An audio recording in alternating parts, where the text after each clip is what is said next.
Do you like bad games? Do you like games that are awful? Do you like games that are so awful you question your life choices? Games so f***ing bad that you contemplate ending it all? Oh man, this video is for you then. We are digging deep into the toilet, so deep that our hand is basically in the septic tank at this point. Most people have likely seen James Rolfe rip on Double Dragon 3 on the NES, but what if I told you there was a worse version out there? You would probably be in complete disbelief. How could there possibly be a worse version? Well, let me present you with Double Dragon, the arcade game on the Genesis, also known as Double Dragon 3, the Rosetta Stones. This bastard was known for being a quarter-flinching pirate back in the day, full of some of the cheapest game design choices ever known to game development, only intended to steal your hard-earned allowance.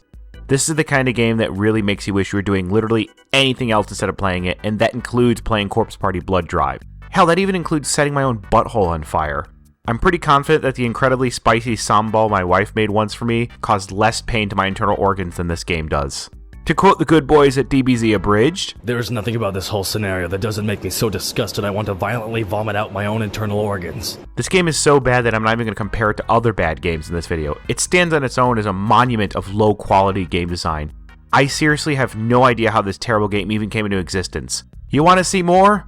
Oh boy, are you in for a treat.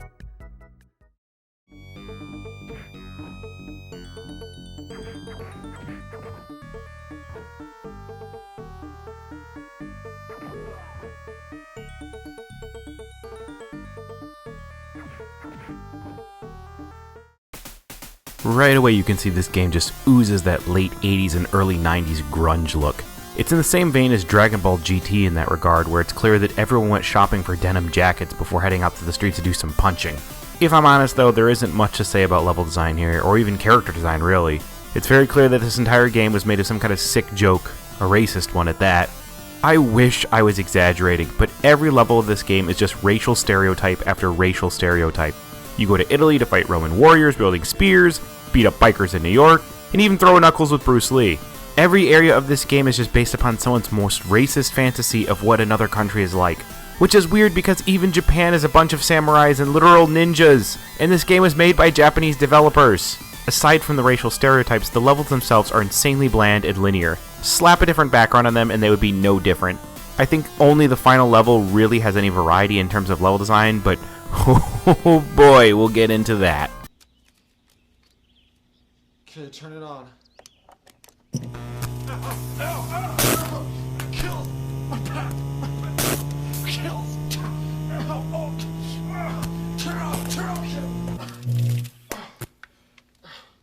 It's a piece of crap, it doesn't work.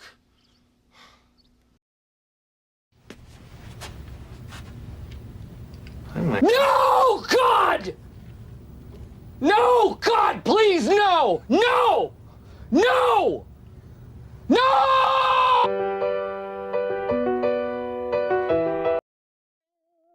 One of the most important aspects of a game is how the mechanics work, or in this case, how they don't work. To say this game is broken would be to call the American healthcare system crappy. It's not broken. It's completely destroyed. At no point does the combat in this game even feel fun. I am confident that this game was made using every study known to man to determine what the opposite of fun was. Enemies just gang up on you and beat the ever-living shit out of you. Most opponents chip your health away fast, and special moves barely help. It's made even worse that they cost quarters to even get the special moves. You're looking at the Genesis port of the game, but can you imagine this at the arcade? The Genesis version, you can get 30 coins at the start of the game, and even that is barely enough to make it through this game. At the arcade, you need to drop at least $10 back in the day to finish this pile of garbage, and that's $10 back in the 1990s. The extra characters also suck. The biggest issue is the hit detection in this game. See, here's how it works. When Billy and Jimmy swing their fists actually go into another plane of existence where the die is rolled, and if the die comes up as a 6, they come back into reality and hit the enemy. Otherwise, they don't do diddly. I wish I was making that up, but you're looking at it right now. The enemy might not have even moved from the last time you hit him, and yet somehow your fist just doesn't hurt him. This basically makes every fight a random number generator where you're paying a health toll to progress through the game. The fact that I had to play this entire game for this video is proof that I hate myself more than any of you could ever hate me.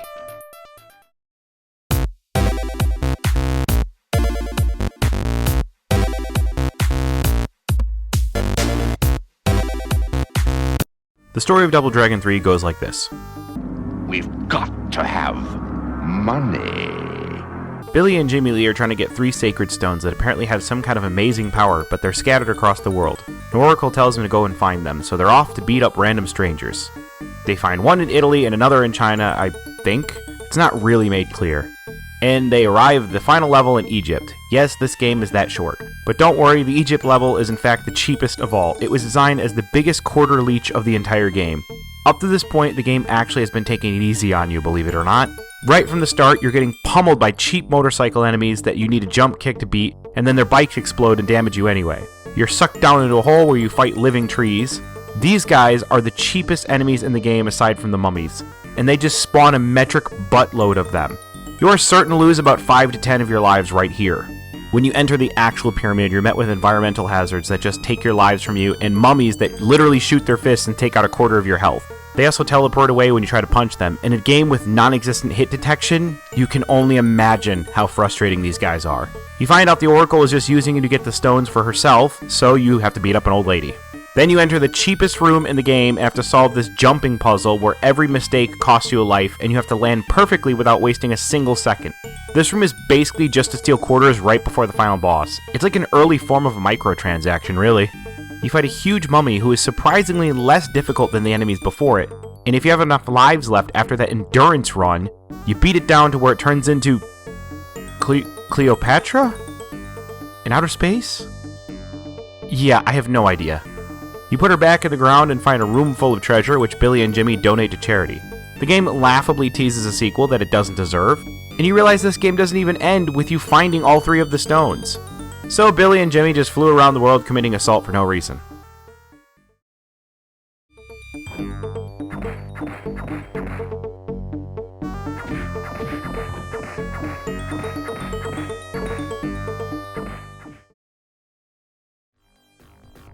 Sound design. I mean, shy of the first level's theme, most music in this game is pretty generic. Enemies all share the exact same death noise, which is kind of funny at times.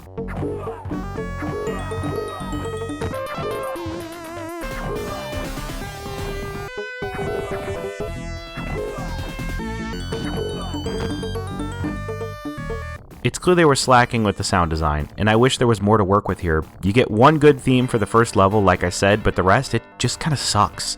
There's really not much else to say about it. I mean, there's only 6 tracks in the entire game. The sound design is poop.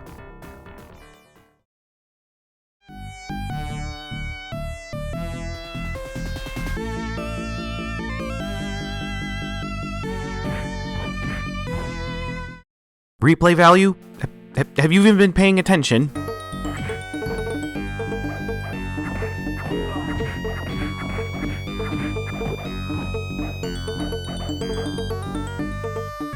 Of course this game has none. Hell, to have replay value, it needs to have value to be played in the first place, and this game is a piece of crap.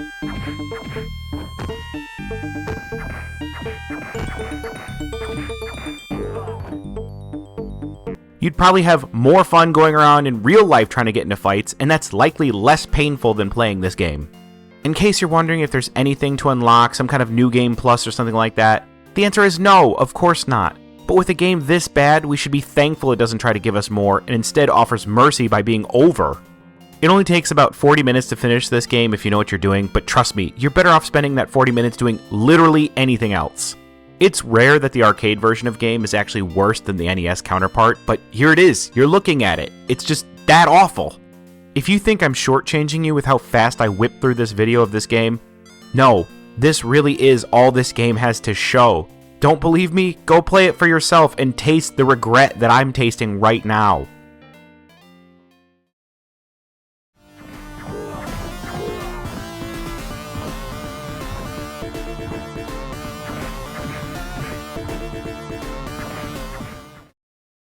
Double Dragon 3 deserves all the hate it gets, and it was so bad the developers themselves refused to acknowledge its existence.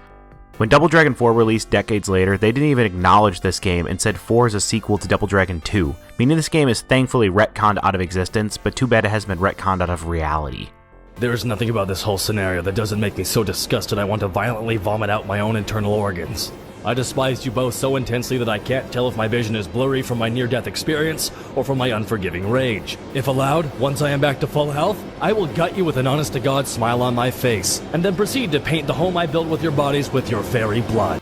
Anyway, sorry for the shorter video this time around. These videos take a long time to make, and doing another one as long as Half-Life's video right after it, just before the holidays, was a tall order. Don't worry though, I have bigger things in the pipeline for the future. Hope everyone is having a nice holiday, and you should like and share this video, help me out if you can. Subscribe if you want to see more videos like this one. This is Wisplay, and that's enough of that.